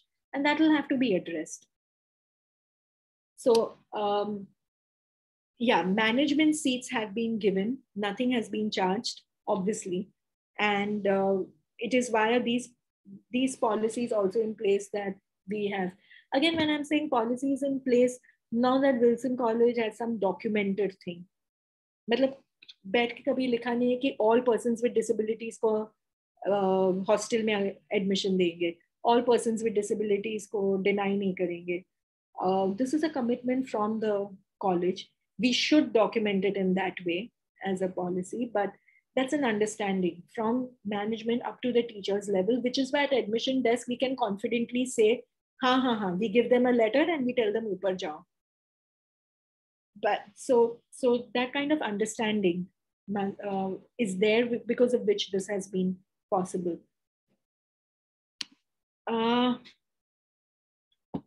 Currently, we provide this 3-fold support, but I will also talk more. We have special, we have a designated space. We have a room where we are, currently we have 5 internet, because once the hostel shut down and there was relocation of the center. So we have 5 internet terminals. There are proper navigation, reading, magnification for persons with low vision, conversion softwares, advanced scanning facilities, printing. So this is the technological support that we have. We have changed to NVDA open source software. We have a dedicated coordinator who takes care of all the administrative affairs and who also works very closely with them. We have a system where there is a AVC membership that they have to take. Yeah. Thanks to Professor Sam Taraporwala and Neha Trivedi, we have now started, after the 2016 Act and all, and how to like streamline all of this, because only AVC membership was not enough. We saw the Xavier's model. They give what is called the accommodation card. So our current coordinator, he has a master's in public policy from TIS Hyderabad. And the coordinator before that, she's currently doing a master's in disability studies at Mumbai campus. Now, they are all very familiar with the laws, etc. So when they come for AVC membership, along with that, they give their income certificate, proof of identification, as well as a disability certificate. Purana hota hai to guide karte ke bhai update karo, because you cannot have 10 saal purana and all. So they know the rules, they know the laws. Even if they don't, it's not very difficult to read that document. It's honestly not very difficult. And then an accommodation card is prepared depending on the subjects. Okay, that is what all accommodations they may require, which includes, suppose it's economics. Okay, graphs banane hai, diagrams banane hai. So wo thoda accessible format mein, they may need them. Now, the economics teacher, so it's not dumped on that economics teacher. Okay, we don't say she will be lost, kaise kare. So we provide volunteer support. And very simple thing, all our economics diagrams, and this is all again creative ideas that have come from the volunteers, that have come from the staff, the committee members, etc., but primarily from the volunteers. They have made these economics diagrams, very simple things they've done. You take a paper, they have used that pen, which has no ink, or even if it has ink, doesn't matter. और फिर उसको उल्टा करोगे तो it becomes tactile, right? From behind. Very simple. Some of them use threads, so it becomes tactile. Some of them use those embossed, those fairy acrylic colors. फटाफट बन जाते हैं diagrams, graphs. So the support that we require from that economics teachers is कि आपके जो diagrams है, you give it to AVC, we will make it accessible learning material. And very simple things, extremely simple things. Right now, there's now BA Political Science has a paper on cinema. English literature, pop culture is a paper taught where there is a cinema component. And philosophy undergrad, a full paper is introduced, film and philosophy. Where there's a philosophical text and a film text, and there's engagement. Now, how to convert all this into accessible format? In the sense that the visuals, vagera, and there are 2 visually challenged students in my class. And so we had volunteers. Okay, again, सब कुछ meeting से होता है. Meeting से आप कैसे करेंगे? Then I put forward my ideas, they put forward their ideas. Okay, with a lot of these brainstorming things come out, right? So what is done is that the cinema text, there is oral narration of the cinema text. We took help of some alumni, and they said, "Kisi a lot of there's a whole library of popular films, Hindi Bollywood films." And we saw how they've done it. There's another organization that does inclusive cinema experience Bandra, they do the festival every year.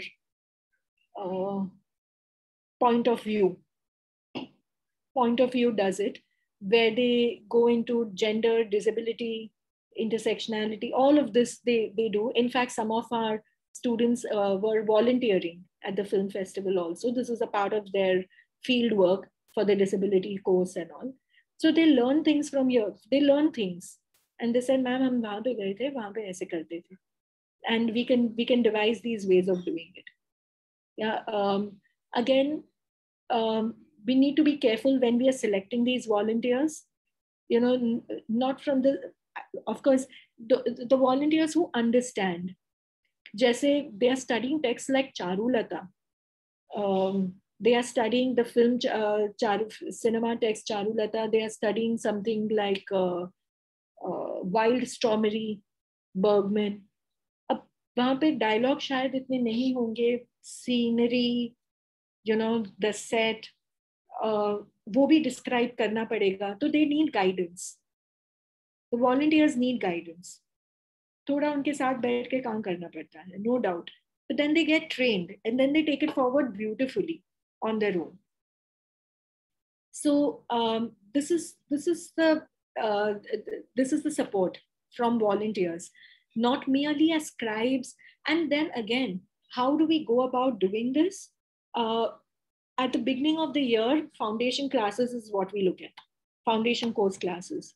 We go, we talk to them, we tell them the center has this. This is the work that we do.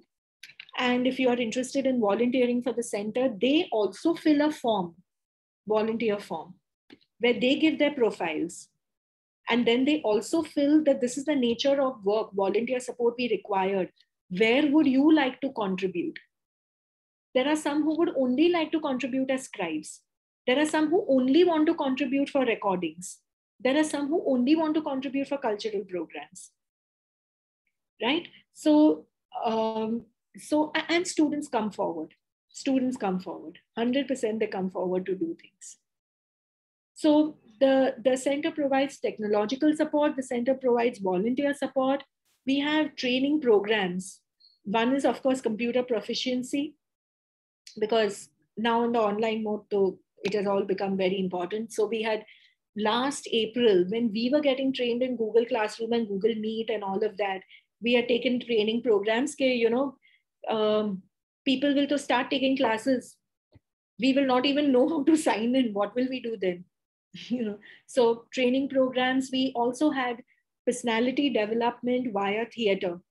So there was Professor Shivdas Gokhale from Pune, and he specializes only in theater for persons with disabilities.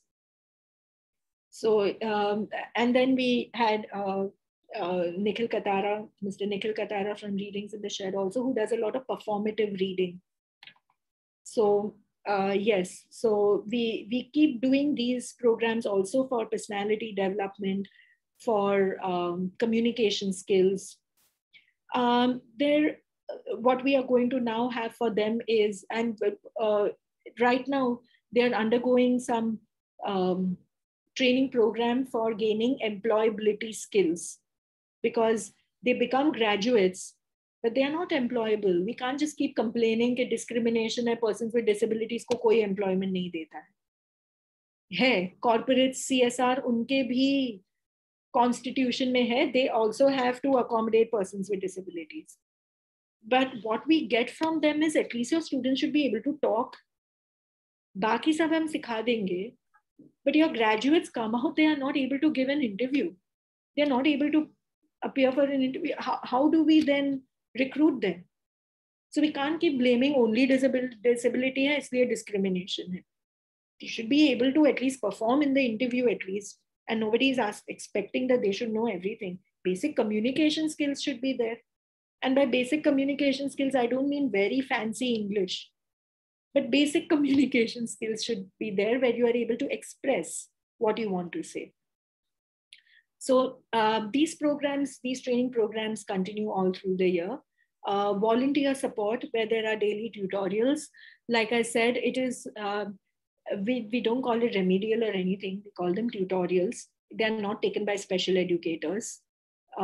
They are taken by senior mentors, mainly TYs do this, and some faculty.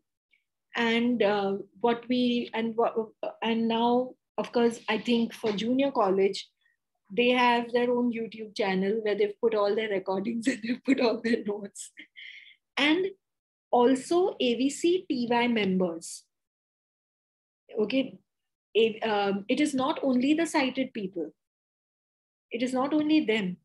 These now students who have been with us for 4-5 years, last year, they have to become mentors to their juniors. They also take tutorials for their juniors. They also contribute to the center. So the volunteer support includes senior AVC members also. By the time they come to 5th year, they don't need any support. They know everything. Then they know better than you, right? So they ought to help the juniors, right? So they also become a part of that volunteer support. And then they complain, discipline nahi hai tutorials mein. We say, हाँ, तुम्हारे भी दिन तुम्हें याद आ जाएंगे, discipline nahi hai tutorials mein. So they also become their mentors. Then, like we said, to start off with, there are buddy groups. There are teachers. So it's 3 or 4 from junior college and 4 from senior college. We are about 8 teachers, and students are assigned to us. They don't know it that way. This is between us, between the volunteers, the senior AVC members and all. And because, see, we all have our other duties also to do college. So when we have 2-3 students under us, all it means is giving a call. Okay, if you come to know something, then you report it and we do something about it, right? And then they remain with us all 5 years. So 1 or 2 students that I was closely connecting with, till they finish their college, etc., they remain with us. So yeah, there is, one is a college mentoring, but also we have a mentoring system within. We have a proper, we have what we call a freshers meet. Okay, it's actually an induction program. Yeah, but we have like a freshers meet where the new students who have come in, yeah, there are games and all organized. So that's how they meet, they warm up. And then of course, we talk to them about AVC membership.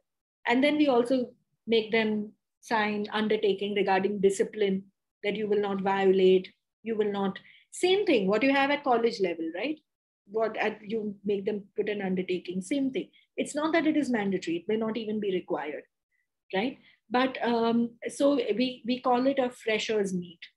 Yeah, then we have mentors meet, where we have alumni coming and talking, where we have Professor Skaria coming and talking, where we have some parents coming and talking, right?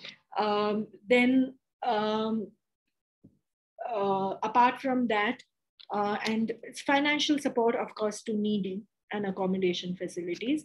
But apart from that, there are 2 very important things, which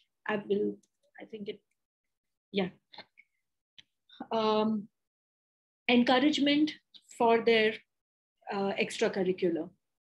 Actually, when they come from schools, and they've come from these special schools where they have developed a lot of skills, Crpd, Malakhambh, football, yeah, Victoria Memorial, VMS, and Happy Home students and all do very well.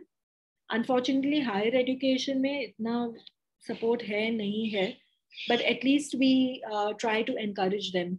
So for example, at one time, it was clashing with an examination.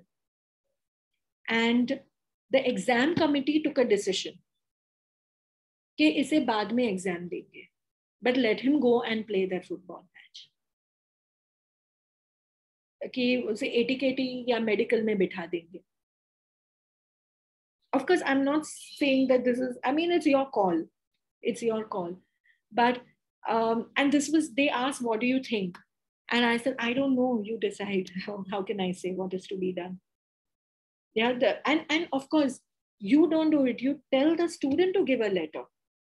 You can help them draft the letter. The AVC will help do all that.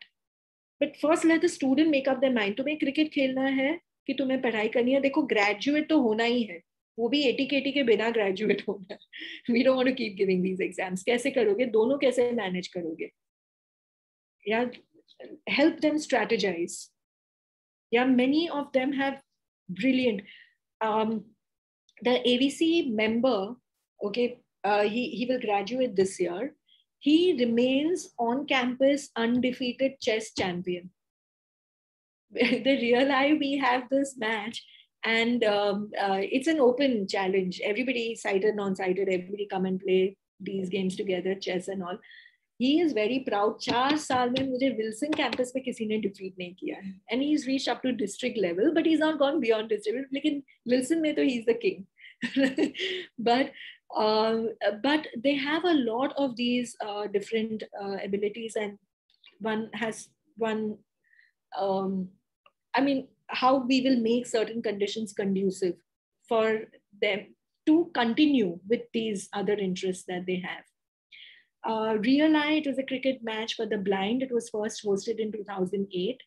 And now we don't have our own cricket team, but our students are a part of certain national level cricket teams.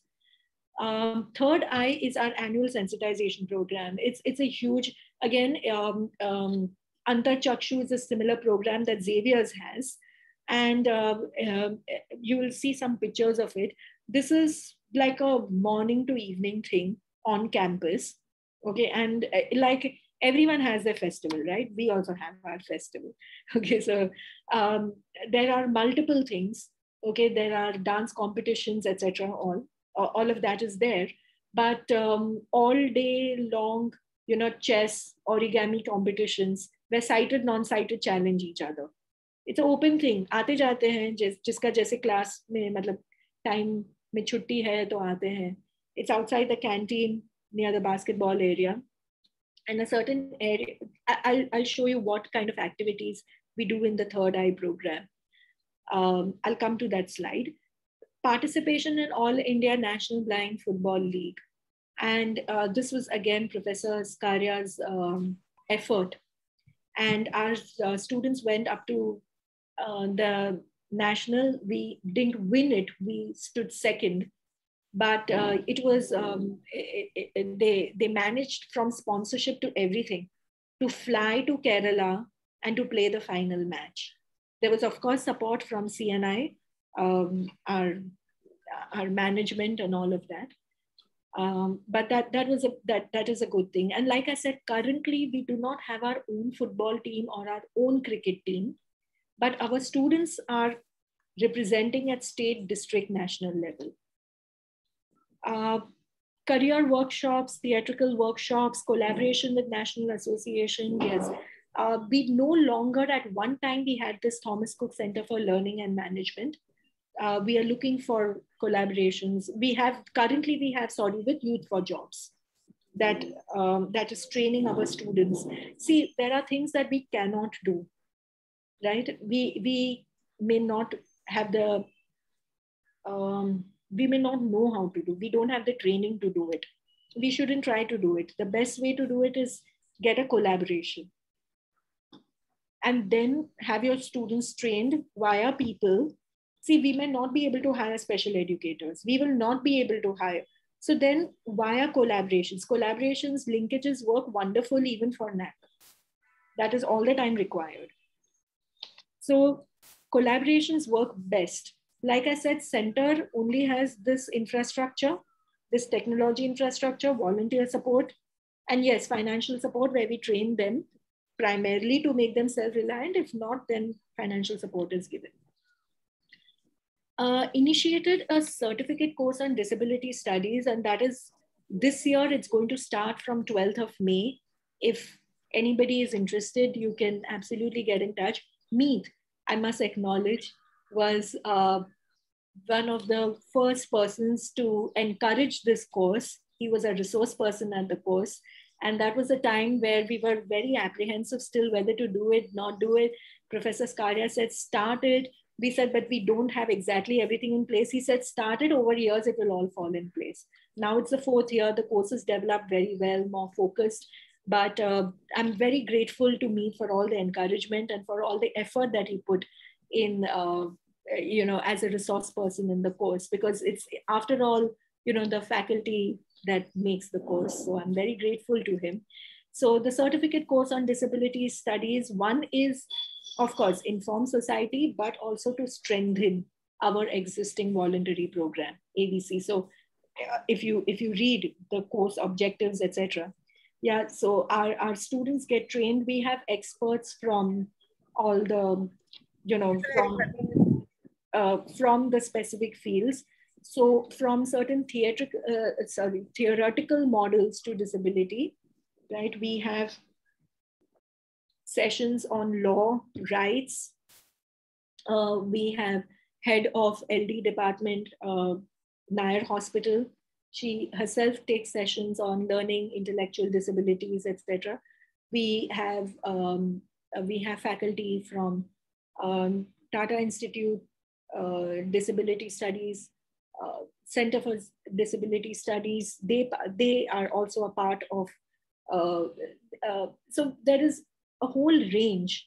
So ILS Law College, Pune principal participates as a resource person in this course. And he takes the sessions on law and disabilities movement. From Nirmala Niketan, we have a faculty. Then, of course, this year it's a collaboration with Youth for Jobs, so employment. So we have corporates participating who talk about not only employment opportunities, but what higher education institutions should do to make their students employable also. And like I said, field work is a very important part of the course. And of course, along with this, intersectionality with gender, relationship between media, art, disabilities, all of this is addressed. So it is a good introduction. It is a good introduction. It is a good training to start off with. And of course, from there, you can take it forward. Taking advantage of the online platform, this year we have faculty even from Delhi. The faculty is inclusive. It is not only, it is inclusive. There are persons with various disabilities who are faculty in the course. Yeah, so they are insiders. There's no insiders, outsiders, literally in that sense, but it is a very inclusive faculty, and we've tried to make it a very comprehensive program. And like I said, it starts from 12th May. I think the registrations, I'm not very sure about the status of registrations, but if anybody is interested because you want to kind of know a little more about starting points for the course, then surely you could get in touch with us. Sandathon and Biraj, actually Asha ma'am, our principal, has also shared the details of this program in our official college group. So we've received a certain flyer with the details for the program. Great. Having said that, I'm actually looking at the time a little bit, and I'm sort of wondering I just looked at the time. Yeah. I will actually need 5 more minutes. Yeah. No, I'm also wanting just like some place for us to talk. Yes.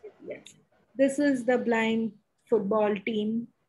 This is a third eye program where people are blindfolded and given tasks. So Bittu is that technology genius. I didn't realize he's there on the PowerPoint. Okay, who advises, ye center mein hoga, ye center mein nahi hoga, ye center ki zarurat hai. We also have our own library. I forgot to tell you that. We have Braille textbooks. We subscribe to newsletters, newspapers, Reliance Foundation. They give it all free. All you have to do is write to them.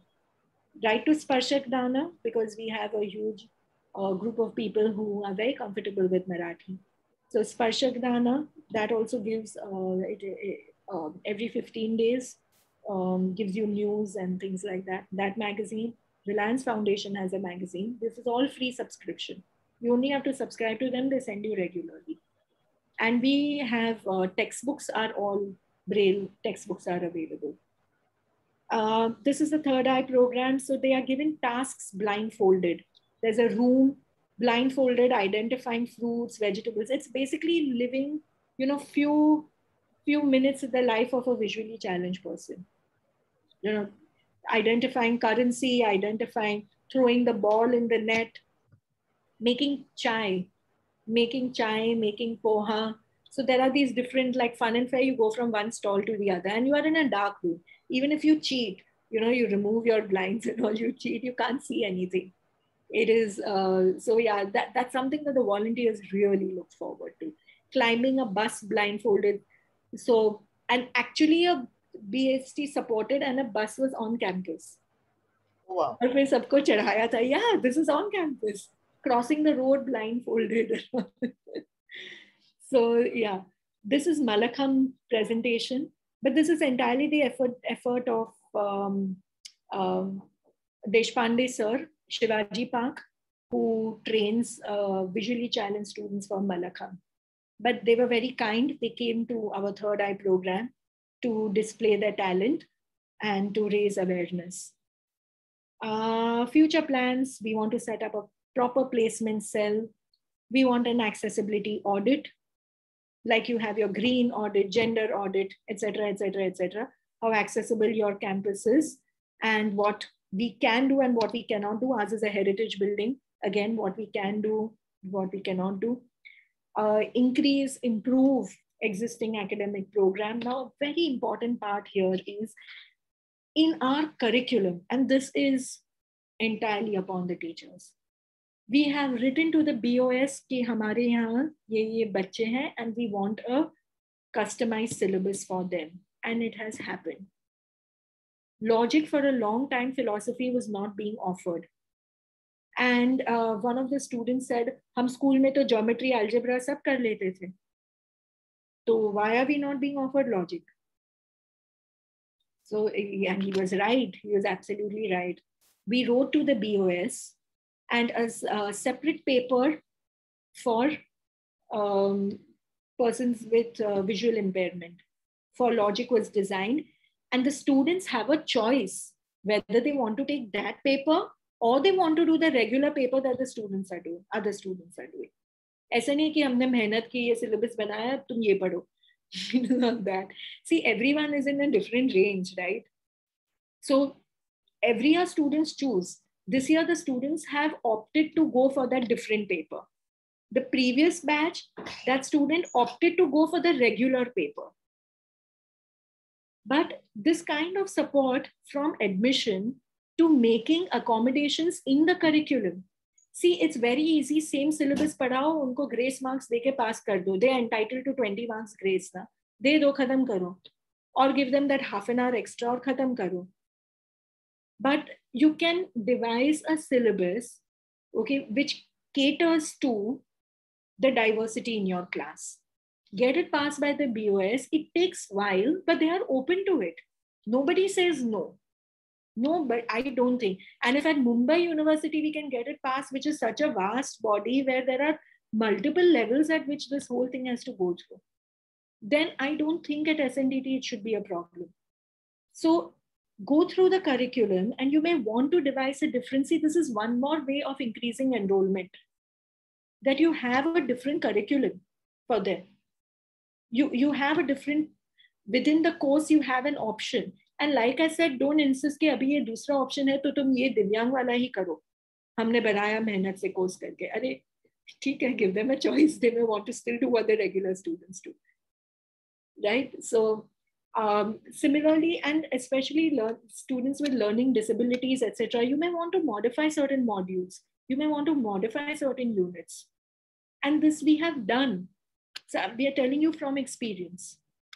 This we have done, and we have gotten all these other syllabi also passed. And this also works very well because wo criteria mein atak jate hain na, contribution to curriculum and all. Now we say हमें तो ready-made syllabus मिलता है, we are aided, वही syllabus लेके हम चलते हैं. But this is your contribution. You can show it. That we wrote to them and we got a different syllabus customized to the needs of persons with disabilities passed. So that is very important. Pedagogy in class, that I don't need to tell you all, because you all yourselves did a wonderful webinar, okay, on, inclusive practices, right? Of course, we are forced to use these words, slow learners, advanced learners, I think, because that is the vocabulary they use. We are also aware that we don't tag people like that, slow and advanced also, right? Again, I don't need to tell you all of this. Yeah, that learning disabilities, slow learners, they are all different, etc. Either ways, we can devise a curriculum specially. That's what I'm saying. It's very possible, right? And it is absolutely required. Absolutely required. You cannot expect कि हर कोई वो कर लेगा. और उनमें से एक crowd में से एक है जो सोचता है कि मैं वो रेगुलर पेपर कर सकता हूँ, तो वो भी opportunity should be given to that girl और दैट बॉय और whoever. Yeah, that also must be given. So yes, so coming to the last examination, of course, we have to abide by the 20 marks extra. We have to abide by, there should be a separate block for persons with disabilities, because a simple thing, in my college, usually it is on the ground floor only. हमारे यहाँ तो lift का भी problem है, it's a heritage building and all. She didn't have a problem going up and down. So a simple thing like that you can have it down, and a separate block where separate timing, which has to be followed even on online mode, extra timing, etc. Extra time given to them. But like I said, wo charity model hai. Yeah, you make changes in your structure, you make changes in your classroom. Yeah, you can prepare, like I said, it doesn't take too much. It doesn't take too much if you really see.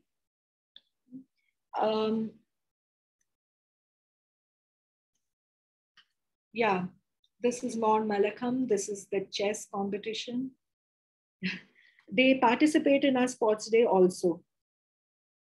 With others, कोई special sports day, मतलब para kabaddi वो तो challenge होता ही है, sighted non-sighted के बीच में. And that is also a part of our celebration, third eye celebration and all. But while running the races, athletics, a designated, what do you call it?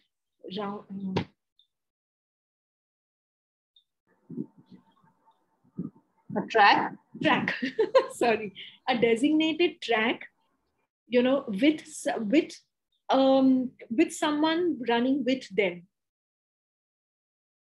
So that also, so see, if you realize, it is right from the beginning, it is a whole college that has to sort of come together to an understanding, okay, ki these accommodations have to be made, right? So there is a track, and there is, how in marathons you have someone running with you, right, to pep you up. So if you have to give someone with disabilities, kaun si badi baat hai? And that person works very well, sabko pep up karta rehta, right? It is like that, like your marathons and all, right?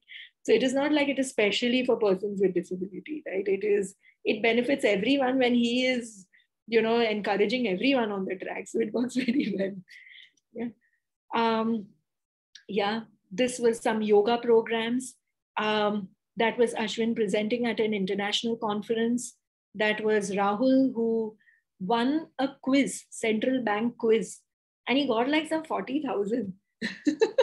But वो pricey tha, 40,000. And he and his teammate, so it was divided 2020. His teammate was a sighted person. ये कुछ हिंदी का quiz था central bank में, and they won some prize. This is a paper presentation. Yeah, some yoga. That's our vision center. Yeah, Rahul is giving Gyan tutorial to the others. He's the senior mentor. These were the juniors when we took this picture. And yeah, that's our center. The picture has been cut. I'll just end this. The picture has been cut. We have across our college, we have signboards. We have those with our classroom boards. We have signboards. So we have followed the universal design, where they are in Braille. It is something which it is also in Braille. So it is something, those signboards which are for visual as well as sighted as well as non-sighted students. Now, the problem is we don't have tactile pavements. Okay, तो मतलब Braille boards, signboards तो लगा दिए, tactile pavement नहीं है तो पहुंचोगे कैसे? So actually it is benefiting the sighted people more than the non-sighted. The sighted and the non-sighted are very comfortable navigating. They don't even use the stick on campus because they know the space very, very well by now. But that is also an important part. Bathrooms, ramps, and not slopes. A ramp, ऐसा इतना करोगे, मतलब if it is so pointed and if it has to be at a particular angle for it to be a ramp. Wheelchairs. Okay, these are all some very important infrastructure needs of any institution, which not only benefits which not only benefits persons with disabilities, benefits all. Wheelchair किसी को भी जरूरत पड़ सकती है. Ramp की जरूरत किसी को भी. I may meet with an accident, I may have to come to college in wheelchair, or I may develop a knee problem, I may need a ramp. I can't climb the staircase. We are all temporarily abled. So these infrastructure accommodations that we make are important for everyone. They benefit everyone. And that is the idea of universal design. Accessibility is not only accessibility for the persons with disabilities who gradually realize it benefits everyone. Of course, that should not be the reason why you are doing it. Otherwise, you may miss out on the peculiarities. Yeah, so that's all I wanted to say. Yeah, and like I said, I will just emphasize on this one thing, that it has to be from the management to including students, including parents, including exam committee, admission committee, from your classroom teaching. All of them will have to together work towards it. With that, that's all I have to say. Thank you so much for so much time, such a patient hearing. And in the beginning, I'd actually asked people to write their questions in the chat box, but I'd rather sort of encourage them to unmute themselves and ask the questions if they have to ask them. This is the time, I think. Yeah, we have some time for questions. Sorry, I've overshot the time. I'm so sorry about that. But there is so much work that you have to share with us that, I mean, yeah, it was awe-inspiring. Thank you. But lots needs to be done. Like those 7 students currently. Now I'll tell you what we are not doing. Currently, apart from emotional support, apart from basic infrastructure support like ramps, वो भी ramps नहीं, हमारे college में भी slopes ही है. I mean, whatever. But ठीक है, चलो कुछ यहाँ वहाँ कुछ है. And of course, offering counseling and scribes. Scribes, they no longer require with this online. Of course, we see to it that our question papers are accessible, because who's going to be their scribe in pandemic times? Nobody is going to come to their house to read a question paper to them and do all that. So it has to be accessible to them. So this is being done, but the way we have a proper infrastructure, technological support for visually challenged, we don't have for persons with other disabilities. And it will not be able to cater to it will not be possible to cater to such a diverse group. But we have 2 with cerebral palsy, we have 1 with autism. And we are working towards what support we can give them in the forthcoming years. But yeah, this is what the center employment is where we are lagging. There was a slide of some success stories. I just rushed through it. One of our alumni herself has become a faculty at Wilson College. So she did her master's, she did her B.Ed, she did her NetSet also, and in history. And there was a history vacancy, and she's teaching now since 2-3 years. Maharashtra Bank is where one of our students, where all our accounts are. he is a clerk there, so we tell him, "Bhai, hamara sab sambhal lena tu." Mohammed is teaching at JNU. He's also pursuing his PhD over there. National level swimmer, Payal, short filmmaker who did his media studies from Mumbai campus TIS. He is a short filmmaker, and he's blind. And there are many Nikhil, UPSC exams, many who have cleared. These are just some which I'm immediately saying, but PhD, MPhils. So these are some success stories. And like I said, one of them is our own student back we've recruited. So yeah, but the drawback is there are many others we don't cater to, and we have to develop certain understanding. You know, visually जो सामने है ना disabilities, उनका फिर भी solution निकल जाता है. जो invisible है ना, that becomes very difficult. Learning disabilities, we are doing very minimal for them, very minimal. We are trying to work now with Nair Hospital closely because we don't know how to do these things. So with Sheetal ma'am's help, if we can develop some support system.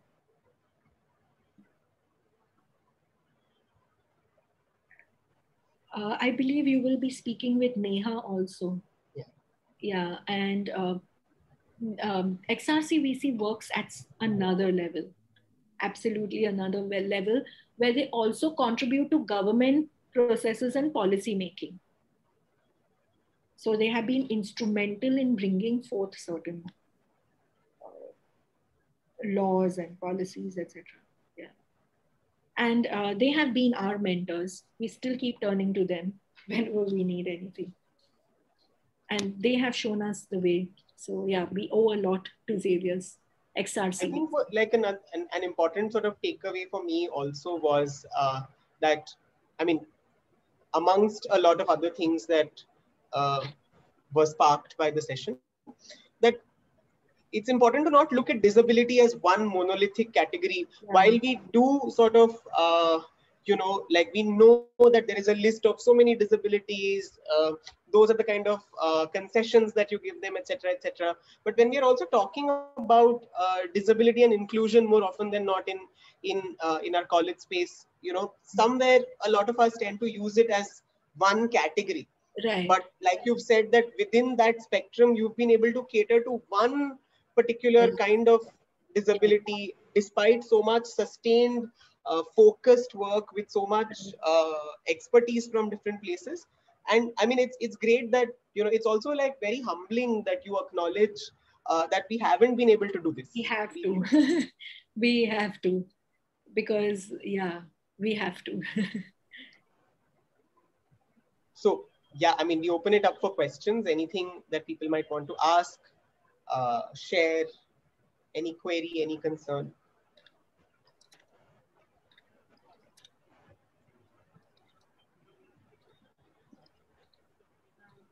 I guess we wind up now. Yeah, so, I'm sure everybody is tired. No, your talk was, it was so comprehensive that I guess all the questions have been answered to a large extent. So I would invite Dr. Veena Shetty to convey the vote of thanks. Dr. Veena Shetty. Thank you, ma'am. Good evening. Thank you, ma'am. Good evening, everyone. On behalf of IQAC Criterion II Committee, I, Dr. Veena Shetty, take this opportunity to propose the vote of thanks. On this note, first, we would like to thank our eminent speaker, Dr. Biraj Mehta, for sharing the excellent presentation on inclusion of persons with disabilities in higher education institutions and Andrews Vision Center. Ma'am, thank you so much for sharing your remarkable work experience and making these discussions more interesting and interactive. We extend our gratitude to our own management and trustee members who always encourage and support us for every program. We would like to thank to Kumud ma'am, Director of SBRJ Kanyashala Trust, who always believe and support us. Our special thanks to our dynamic principal, Asha ma'am, who helped us to organize this event right from visualization to implementation. Thank you so much, ma'am, for your kind support and guidance. We also wish to express our sincere thanks to IQAC Coordinator Raju sir and Assistant Coordinator Dr. Manju Chheda for their kind support. Last but not least, a big thank you to all participants for joining this session. At the end, we would like to thank each one of you who directly or indirectly help us to conduct this program successfully. Thank you very much.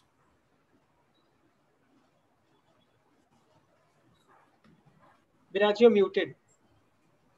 You are muted. Yeah. No, thank you so much to all the participants, Madhumita ma'am, Professor Menon, Principal ma'am, Meet. Thank you very much. And management. Thank you so much. We enjoyed every moment of it. Thank you. I hope so. It was long. Definitely.